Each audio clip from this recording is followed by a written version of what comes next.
Bonjour à tous et bienvenue dans Metamorphosis School, l'école de la transformation. Alors nous sommes à notre quatrième et dernier jour. Waouh, cette première semaine, je ne sais pas pour vous, mais j'ai l'impression qu'elle est passée trop vite, beaucoup trop vite.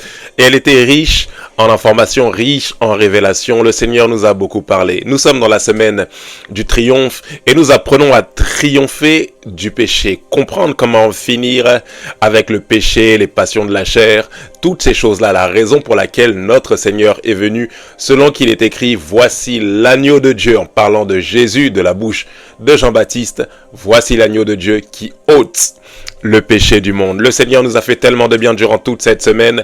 Il n'a cessé de nous enseigner, de nous donner des clés, les éléments nécessaires à notre libération totale du péché sous toutes ses formes. Hier, nous avons traité les péchés de l'âme et aujourd'hui, en guise de clôture, bien évidemment, nous n'aurons jamais fini de parler du triomphe par la croix de Christ sur le péché. Nous n'avons abordé qu'un petit pan que nous avions commencé également à aborder dans l'école de l'esprit, mais qu'une infime partie de ce que le Seigneur a fait de nous. Nous n'aurons jamais fini d'en parler et nous reviendrons certainement dans une autre école à travers Metamorphosis School sur cette histoire de triomphe du péché. Hier, nous avons parlé des péchés de l'âme et aujourd'hui, pour terminer cette semaine, nous poursuivons avec ce sous-thème comprendre et en finir avec les péchés du corps. Le Seigneur va encore nous faire du bien, nous enseigner pendant les prochaines minutes et je nous prie simplement d'être disposés à recevoir la parole que le Seigneur veut déposer sur notre cœur. De là où tu es, incline la tête avec moi, nous allons prier avant de commencer.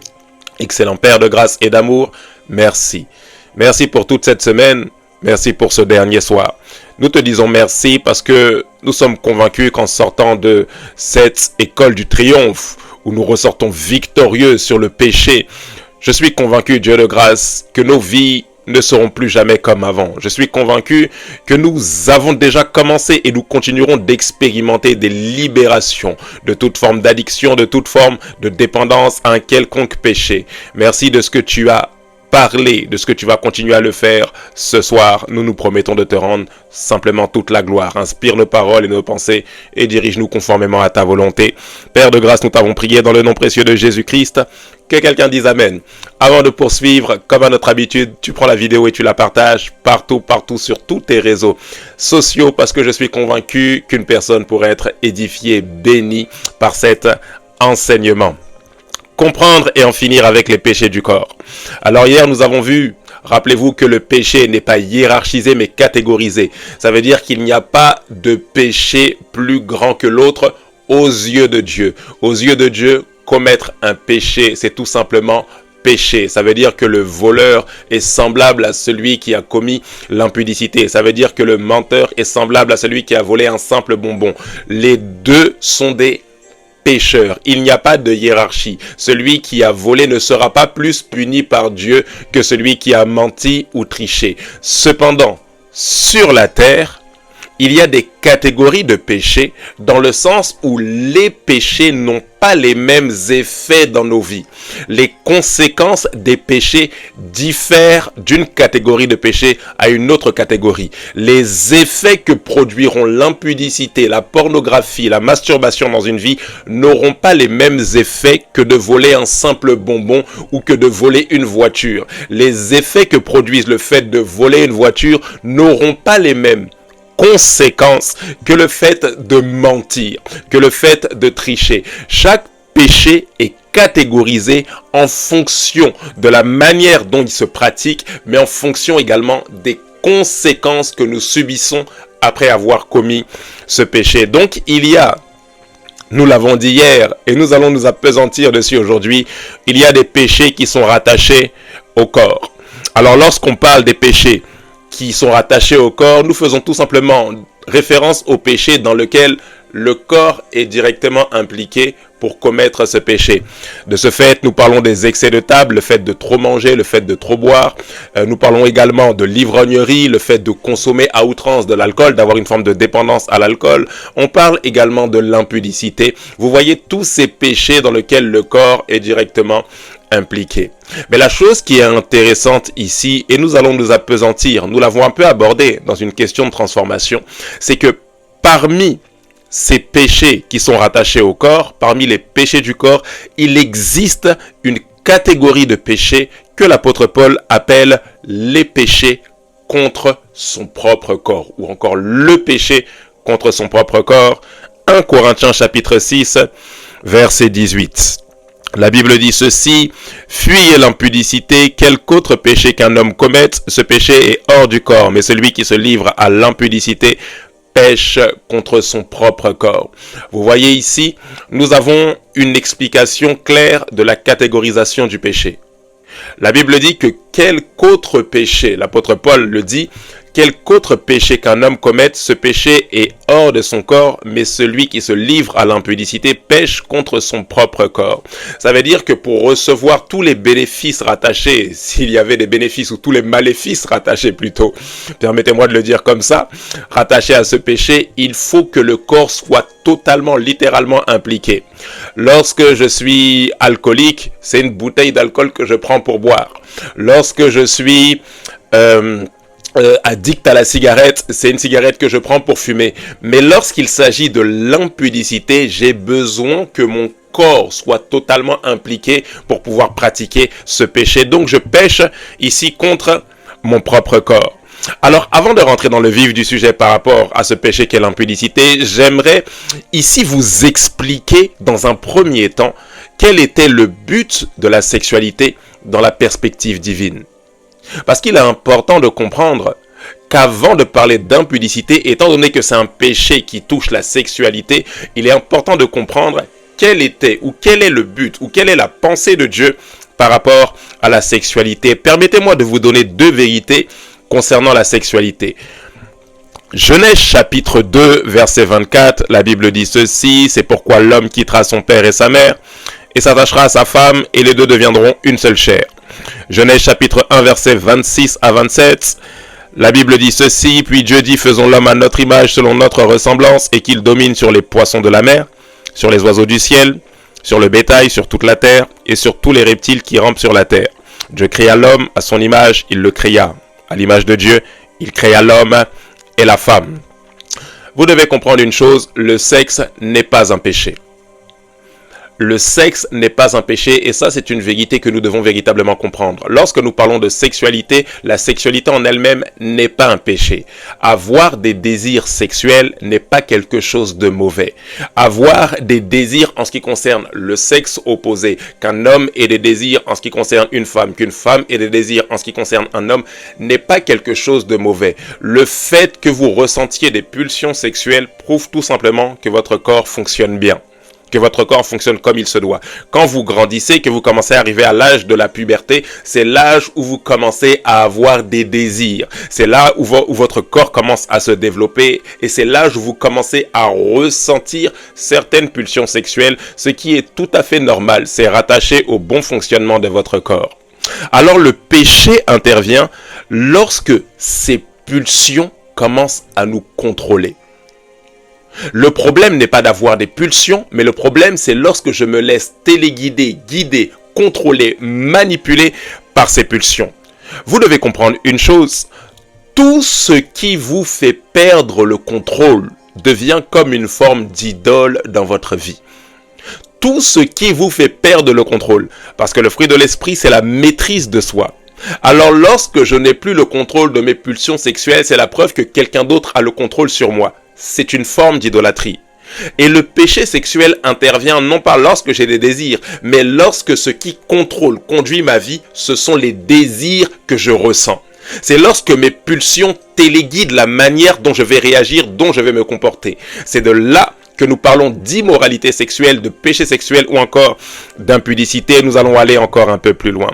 La deuxième des choses que j'aimerais amener à notre appréciation, toujours dans ce même point du fait que le sexe n'est pas un péché, c'est que avoir des rapports sexuels n'est pas un péché dans le sens où les rapports sexuels sont pratiqués dans le cadre délimité par Dieu. Avoir des rapports sexuels n'est pas un péché tant que les rapports sexuels sont pratiqués dans le cadre délimité par Dieu, nous allons le voir. Deuxième des vérités par rapport à la sexualité, le sexe est l'une des plus hautes expressions d'image de Dieu qui est en l'homme. Je répète, le sexe ou la sexualité est l'une des plus hautes expressions d'image de Dieu qui est en l'homme. Rappelez-vous que Dieu a créé l'homme à son image, selon sa ressemblance, mais que Dieu en lui-même est une communion de personnes. Dieu en lui-même est à la fois Père, Fils, Saint-Esprit. Et de la même manière que Dieu est communion de personnes, pour créer l'être humain à son image, Dieu n'a pas juste créé un individu qui s'appelle mâle. Mais Dieu a créé le mâle et Dieu a créé la femelle. Dieu a créé l'homme et Dieu a créé la femme. Cette communion de personnes est le reflet de l'image de Dieu qui en lui-même est communion de personnes. Alors lorsque un homme et une femme s'unissent à travers les rapports intimes, ils ne sont pas juste en train de pratiquer de la sexualité, non, c'est beaucoup plus que ça. Mais ils reflètent le caractère d'amour qui existe de toute éternité entre le Père, le Fils et le Saint-Esprit. De toute éternité, le Père, le Fils et le Saint-Esprit, cette communion de personnes au sein de la divinité, forment un seul et même Dieu et de toute éternité se manifestent mutuellement de l'amour. C'est comme si dans la divinité, le Père aime son Fils, le Fils aime son Père et le Père et le Fils aiment le Saint-Esprit et le Saint-Esprit aime le Père et le Fils. Cette communion de personnes au sein d'une même essence divine se manifeste de l'amour de toute éternité. Et de la même manière, lorsque l'homme et la femme s'unissent à travers le rapport intime, le but de ce rapport intime est de refléter le caractère d'amour de Dieu. Alors vous devez comprendre ici que la sexualité, le fait d'avoir des rapports sexuels, n'est pas uniquement pour nous procurer du plaisir. Avoir des rapports sexuels est la plus haute ou l'une des plus hautes expressions d'amour, de fidélité, de confiance qu'un homme a vis-à-vis de sa femme. De la même manière que le Père, le Fils et le Saint-Esprit s'aiment, ont confiance mutuellement, de la même manière que le Père et le Fils sont fidèles à la parole qui est déclarée, la parole de Dieu, de la même manière que le Père et le Fils ont une même pensée, une même vision, parce qu'ils sont un seul et même Dieu. De cette même manière-là, Dieu voulait que lorsque l'homme et la femme s'unissent, ça soit dans le cadre de la fidélité, ça soit dans le cadre de la confiance, ça soit dans le cadre de l'amour. C'est la raison pour laquelle le cadre délimité par Dieu pour les rapports sexuels, c'est bien évidemment le cadre du mariage. Parce que le mariage se fait sur la base d'un engagement. Et le rapport intime doit se faire sur la base d'un engagement mutuel. Un engagement à la fidélité. Un engagement à la confiance. Un engagement à l'amour entre les deux partenaires. Entre le mari et sa femme. Alors vous comprenez ici que le sexe n'est pas juste une mince affaire, ce n'est pas juste une histoire de je vais faire et je vais me procurer du plaisir, je vais faire et ça va me faire du bien. Non, c'est beaucoup plus que ça. À travers la sexualité, vous êtes en train de refléter le caractère d'amour de Dieu. Dieu veut à travers la sexualité entre un homme et sa femme que son amour soit révélé. J'espère que vous me comprenez jusque-là. Alors lorsqu'un homme se marie avec sa femme et que les deux s'unissent et que la Bible dit que l'homme quittera son père et sa mère et s'attachera à sa femme et les deux deviendront une seule chair, Dieu veut que l'homme et la femme ne fassent qu'un. Littéralement qu'il n'y ait plus deux, mais une seule et même personne. De la même manière que lorsque le Père, le Fils et le Saint-Esprit sont réunis, il n'y a pas trois dieux, mais un seul et même Dieu qui se révèle en trois personnes. Lorsque l'homme et la femme s'unissent, il n'y a plus deux, mais un seul et même être unis par l'amour, unis pas juste par la sexualité, mais par la fidélité, unis par la confiance mutuelle. C'est de ça dont il s'agit lorsque Dieu pensait à cette histoire de mariage et cette histoire de sexualité. Nous reviendrons certainement sur ce thème de manière un peu plus approfondie en ce qui concerne le mariage et la sexualité. Alors, en quelques mots, qu'est-ce que l'impudicité ? 1 Corinthiens chapitre 6, 18 nous dit ceci: fuyez l'impudicité, quelque autre péché qu'un homme commette. Ce péché est hors du corps, mais celui qui se livre à l'impudicité pêche contre son propre corps. Alors vous devez le comprendre, le mot impudicité vient d'un terme grec qui fait référence à l'immoralité sexuelle. Je vous épargne les termes grecs pour éviter de vous compliquer la tâche pour ce soir. Le mot impudicité fait référence tout simplement à de l'immoralité sexuelle. Et ce mot grec, allez, je vous le donne, le mot grec porneia signifie tout simplement tout ce qui émane d'une attitude, d'une réflexion, d'une pensée ou d'un langage pornographique. Lorsqu'on parle d'impudicité, on parle de toute attitude, toute réflexion, tout comportement, tout langage qui émane d'une pensée pornographique. Ça veut dire que l'impudicité est beaucoup plus que de poser une action. C'est beaucoup plus qu'un homme qui couche avec une femme en dehors du mariage. C'est beaucoup plus qu'un homme qui a des rapports intimes avec une femme en dehors du mariage. L'impudicité peut être une réflexion. L'impudicité peut être une attitude. L'impudicité peut être un comportement. L'impudicité peut être un accoutrement. L'impudicité peut être un langage. Alors lorsqu'on parle d'impudicité, ne voyez pas juste le fait d'avoir des rapports sexuels en dehors du mariage. Non, c'est toute réflexion qui émane d'une pensée pornographique. C'est toute attitude, pensée, acte, comportement qui émane d'une réflexion pornographique. De ce mot pornéa, bien évidemment, est venu tout ce qui est pornographie, pornographique, toutes ces choses-là. C'est la raison pour laquelle, lorsqu'on parle de réflexion, d'intention avant de parler d'action, c'est la raison pour laquelle, rappelez-vous, Jésus dit que celui qui regarde une femme dans le but de la convoiter a déjà commis l'adultère avec elle dans son cœur. L'adultère ne commence pas lorsque je vais vers une femme pour avoir des rapports intimes avec elle étant déjà marié, mais l'impudicité ou l'adultère vient lorsque je réfléchis déjà à commettre la chose. L'impudicité vient non pas lorsque je vais pour regarder le film, mais l'impudicité vient quand je réfléchis déjà, lorsque je conçois déjà le schéma dans mon entendement. Alors brièvement, quelles sont les conséquences de l'impudicité? Rappelez-vous, dans la question de transformation, nous avons répondu plus ou moins à cette question-là. Nous rentrons juste un peu ici dans cette école des triomphateurs, nous rentrons juste un peu plus en profondeur. Parmi les conséquences de l'impudicité, l'une des conséquences, c'est que lorsque vous commettez ce péché, alors lorsqu'on parle d'impudicité, rappelez-vous, c'est toute attitude, comportement qui émane d'une réflexion pornographique. On peut parler de pornographie, on peut parler de masturbation, on peut parler d'adultère, on peut parler du fait d'avoir des rapports en dehors du cadre du mariage. Tout ce qui ne rentre pas dans le cadre de la volonté de Dieu en ce qui concerne la sexualité. Donc la liste n'est pas exhaustive. Parce que la volonté de Dieu en ce qui concerne la sexualité, c'est qu'un homme s'unisse à une femme et que les deux deviennent une seule et même chair. Alors l'une des conséquences de l'impudicité, c'est que ce péché marque tellement votre conscience que dans un premier temps, il vous fait sentir sale. Comme si vous avez l'impression que ce péché vous colle à la peau.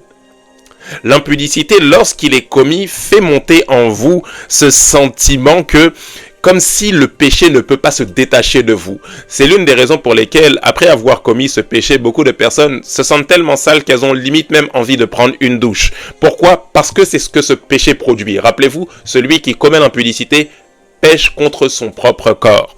La deuxième conséquence de ce péché, c'est que l'impudicité marque votre corps, mais également votre cœur. Ça veut dire que tout ce que vous avez fait peut s'enregistrer comme des images dans votre entendement. Toutes les actions, tous les actes que vous avez posés impudiques s'enregistrent comme dans votre mémoire. C'est l'une des raisons pour lesquelles la plupart des spécialistes disent que le premier organe sexuel n'est pas l'organe génital, mais le cerveau.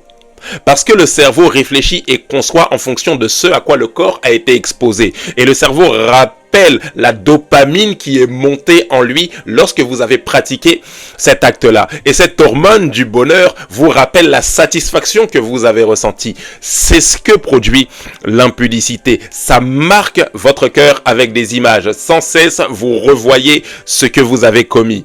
Conséquence numéro 3, ça fait monter en vous un tel niveau de culpabilité que vous n'arrivez même pas à prier. Vous n'arrivez même pas à demeurer dans l'adoration. Mais lorsque on vous parle de prière, dès que vous fermez les yeux, vous revoyez la scène. Vous revoyez ce que vous n'étiez pas censé faire et que vous avez fait. Du coup, vous pouvez passer votre temps à demander pardon à Dieu. Et même après avoir demandé pardon à Dieu, vous avez toujours conscience de ce péché-là. Vous vous sentez tellement coupable. L'impudicité fait monter un tel niveau de culpabilité qui n'est égal, allez, je peux le dire comme ça, à aucun autre péché. Point numéro 4, l'impudicité obscurcit à un certain niveau votre conscience parce qu'un plaisir y est directement rattaché lorsque ce péché est commis. Rappelez-vous, ce péché vous fait culpabiliser, mais à un certain niveau, lorsque ce péché est pratiqué à outrance, il peut finir par obscurcir votre conscience, concentrant votre conscience uniquement sur le plaisir ressenti et non pas sur le but de la sexualité. Alors vous risquerez à un certain niveau, après avoir pratiqué à outrance ce péché, à considérer ce péché comme étant au final pas trop péché, comme si c'était quelque chose de normal, comme si bon, peut-être que la masturbation c'est pas si mauvais que ça, peut-être que le fait d'avoir des rapports en dehors du mariage c'est pas si mauvais que ça, le fait de regarder la pornographie c'est pas si mauvais que ça. Pourquoi? Parce que votre conscience commence à s'habituer à ce péché contre le propre corps, parce que à ce péché est rattaché un plaisir, et lorsque un plaisir est rattaché à ce que vous faites, c'est beaucoup plus difficile de vous en défaire. Conséquence numéro 5, l'impudicité, et c'est l'une des conséquences les plus désastreuses, vous expose à des oppressions spirituelles. Vous devez le savoir, on en parlera lorsqu'on parlera du combat spirituel dans une autre école, à travers Metamorphosis School, mais il existe des démons. Il existe des réalités spirituelles démoniaques. Et lorsque on pratique l'impudicité, l'un des moyens par lesquels les démons, les sorciers, l'un des moyens par lesquels les forces du royaume des ténèbres arrivent à rentrer dans la vie des gens, l'une des voies principales, bien évidemment, c'est à travers le rapport intime. On le verra certainement dans une autre série d'enseignements, mais le rapport intime est l'une des voies d'accès principales.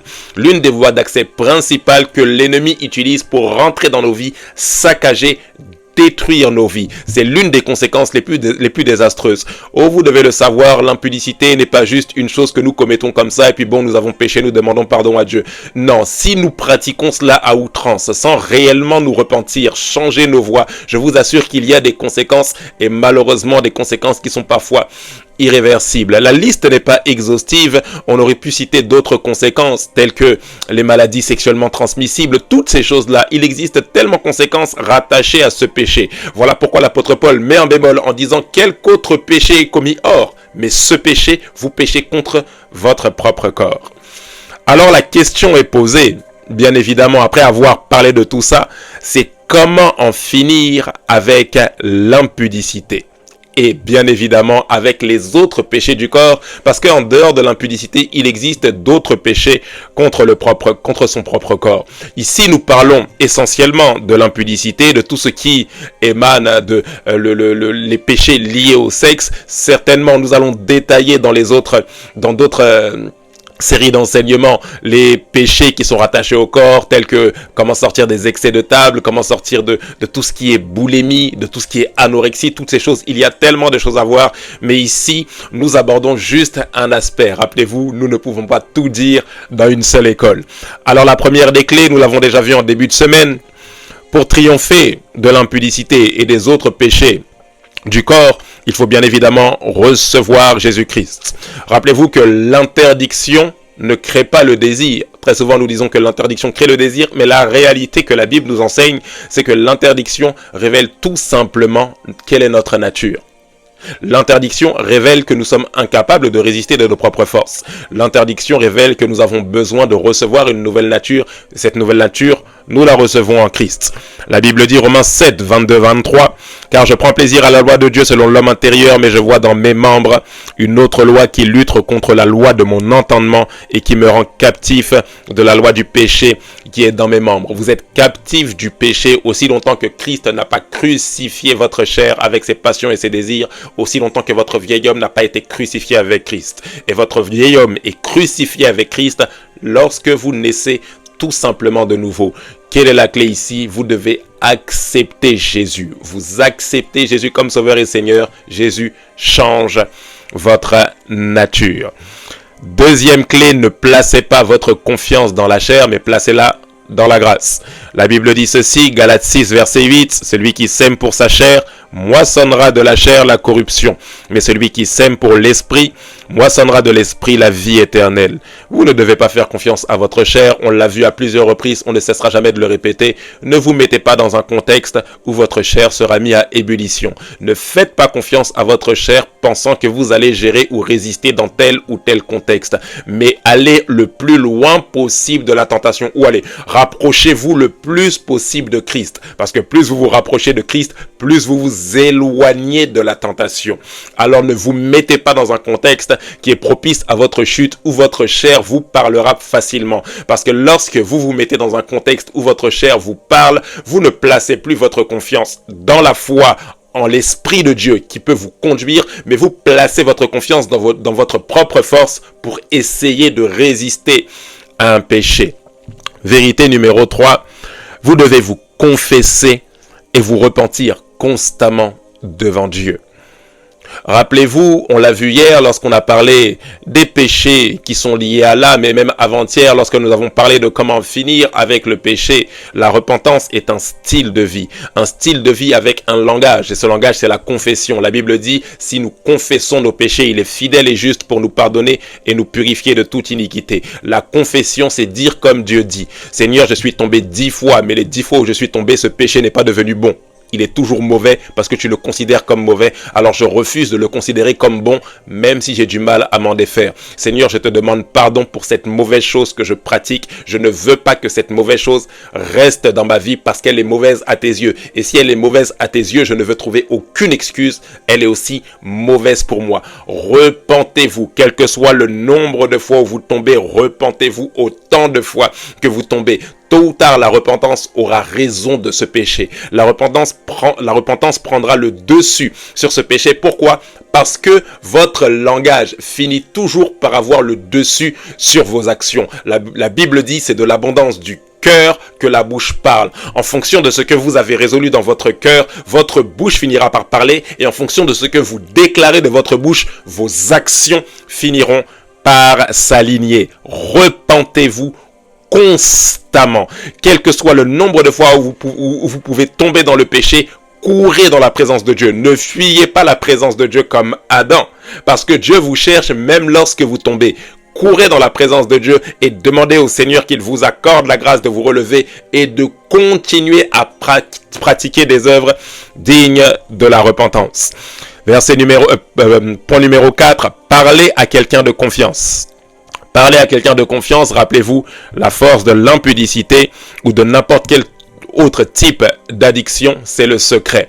Lorsque vous pratiquez votre addiction dans le secret et que vous vous rassurez que vous allez vous en sortir demain, vous êtes en train tout simplement de couvrir les œuvres du royaume des ténèbres. Vous couvrez ce péché. Et dans les ténèbres, le diable vous rappelle que ça va aller. Tu peux rester comme ça, n'en parle à personne, sinon tu auras la honte sur toi. Non, exposez les œuvres de la chair, exposez les œuvres du diable en parlant à un pasteur, un responsable de votre église, à un frère, à une sœur, à une personne de confiance qui pourra vous accompagner, à qui vous pourrez rendre des comptes, qui pourra prier également avec vous. C'est une vérité, une clé qui est très, très importante. Ce point numéro 4, parlez à quelqu'un de confiance.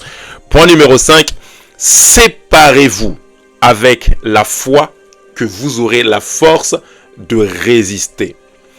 Ici, je vous donne une clé pas juste pour l'impudicité, mais pour n'importe quel péché qui est rattaché au corps, pour n'importe quel péché du corps. Séparez-vous avec la foi que vous pourrez résister ou que vous pourrez abandonner ce péché. Ça veut dire que si vous voulez abandonner la cigarette, par exemple, jetez votre dernier paquet sans garder une seule cigarette en vous disant « bon, je vais en garder une au cas où ». Quand vous faites ça, vous placez votre confiance dans la chair. Lorsque vous placez votre confiance dans l'esprit, vous croyez avec foi que la croix a plus de puissance que l'addiction à la cigarette. Alors avec foi, vous jetez le paquet. Lorsque vous voulez vous séparer de l'alcool, ne gardez pas une bouteille dans le frigo en vous disant bon, je vais au cas où. Non. Ici, on n'est pas en train de vous donner une prescription médicale d'addictologie. Non. Ici, on est dans le cadre de la délivrance par la puissance du Saint-Esprit. Et la puissance du Saint-Esprit agit en nous par la foi. Rappelez-vous, Éphésiens 2:8, vous êtes sauvés par grâce au moyen de la foi. La grâce est agissante lorsque nous y ajoutons la confiance dans cette grâce-là. Croyez que la puissance de Dieu peut vous donner la force de vous en défaire. Si c'est la pornographie, supprimez tous les programmes télé. Ne vous dites pas, bon, voilà, je vais juste fermer la tablette. Non, enlevez les applications. Si c'est les applications qui vous font tomber, enlevez-les. Ne vous dites pas, bon, je vais laisser au cas où, voilà, je vais voir si Dieu va me donner la force. Non. Lorsque Dieu vous donne la force, vous vous en éloignez. La Bible dit par rapport au sexe, fuyez l'impudicité. Non, elle ne dit pas, mettez-vous dans le contexte et voyez si vous pouvez résister. Elle dit, fuyez. Ici, vous obéissez à l'esprit lorsque vous fuyez. Si c'est la cigarette, vous jetez le paquet. Si c'est l'alcool, vous renversez dans vos toilettes et vous croyez par la foi que ce désir disparaîtra, et je déclare qu'il disparaîtra au nom de Jésus. Dernier des points, qui n'est pas des moindres, vous devez demander à Dieu de vous donner un dégoût pour ce péché dans lequel vous tombez. Vous devez demander à Dieu. L'apôtre Paul dit, je ne fais pas ce que je veux, Romains chapitre 7, mais je fais ce que je hais. Et si je fais ce que je ne veux pas, littéralement ce que je déteste, ce n'est plus moi qui le fais, mais c'est le péché qui habite en moi. Il vous sera très difficile de vous défaire d'un péché que vous affectionnez. Mais parfois nous sommes tellement habitués que nous nous sommes liés d'affection, de romance avec ce péché. Alors il faut demander au Seigneur sincèrement, Seigneur, j'aime encore ça. Donne-moi d'être dégoûté. Crée en moi une aversion lorsque je pense à l'impudicité et à la masturbation. Crée en moi une aversion lorsque je pense à l'alcool, lorsque je pense à la cigarette. Crée en moi un dégoût total dès l'instant même où je sentirai une odeur de cannabis. Demandez au Seigneur de vous dégoûter de ce péché et demandez-lui de susciter en vous un véritable amour pour les choses d'en haut, selon qu'il est écrit, si vous êtes ressuscité avec Christ, affectionnez-vous aux choses d'en haut. La liste est loin d'être exhaustive, mais je suis convaincu que le Seigneur nous a donné suffisamment de clés pour cette semaine. Nous reviendrons dessus dans d'autres sessions. La semaine prochaine, nous entamerons une nouvelle série qui s'appelle l'école de la sanctification. Nous allons aller encore un peu plus loin dans cette histoire de péché parce que nous sommes déjà en train de parler de la sanctification à travers le péché, en parlant de triompher du péché, mais nous irons encore plus loin et nous parlerons de ce qu'est la sanctification. Pour l'heure, j'espère vous avoir aidé avec ces quelques points. Ma prière et que la victoire de Christ soit effective dans votre vie. N'ayez pas peur du péché, il n'est pas plus fort que vous. Mais la croix de Christ a réduit à néant la puissance, le pouvoir de la chair. Ma prière, c'est que le Seigneur vous donne d'être dégoûté de la chair, de ses passions, de ses mauvais désirs, et que le Seigneur vous donne d'être amoureux de sa personne comme jamais auparavant. Que le péché ne règne plus dans votre corps mortel, mais que la puissance de l'esprit vous fasse dominer sur les œuvres de la chair, sur le péché, sur les passions et les désirs de ce monde. Excellent Père de grâce et d'amour, Seigneur, merci. Merci pour ta parole. Seigneur, sanctifie-nous. Tu as dit dans ta parole que le Dieu de paix nous sanctifie lui-même tout entier. Seigneur, emmène-nous à ce niveau de compréhension que nous devons avoir en ce qui concerne la victoire de Christ. Donne-nous d'accepter de recevoir cette victoire comme étant la nôtre. Ô Père de grâce, s'il y a une affection quelconque pour un péché dans la vie de mon frère, de ma sœur, Seigneur, donne à mon frère et à ma sœur un dégoût total de ce péché. Accorde-nous la grâce, Seigneur, de n'éprouver que révulsion.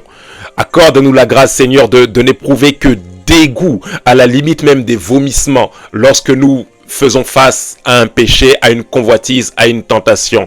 Oh, je ne sais pas à qui je suis en train de parler, mais je te vois être comme dégoûté à la limite d'avoir envie de vomir à l'instant même où tu es connecté à cette vidéo et où nous sommes en train de passer par ce temps de prière. Je te vois comme avoir des nausées lorsque tu penses à ce péché. C'est le signe que ce péché est en train de libérer, de quitter ta vie. Père de grâce, je te dis merci de ce que tu suscites ce dégoût et de ce que tu suscites l'amour pour les œuvres que produit l'Esprit de Dieu en nous. Encore une fois, nous bénissons ton nom. Oh Dieu de grâce, donne-nous de nous retrouver la semaine prochaine pour une nouvelle école afin d'être encore édifiés, formés, fondés uniquement sur ce que Christ a accompli pour nous afin de nous amener à la ressemblance parfaite, à la mesure de la stature parfaite de Christ. Nous bénissons ton nom, nous te rendons toute la gloire qui t'est due. Dans le nom précieux de Jésus-Christ, Père de grâce, nous t'avons prié. Que quelqu'un dise Amen. Amen, amen. Très bonne soirée à vous. Rendez-vous la semaine prochaine pour l'école de la sanctification. D'ici là, que Dieu vous bénisse et à très bientôt avec Métamorphosis School, l'école de la transformation.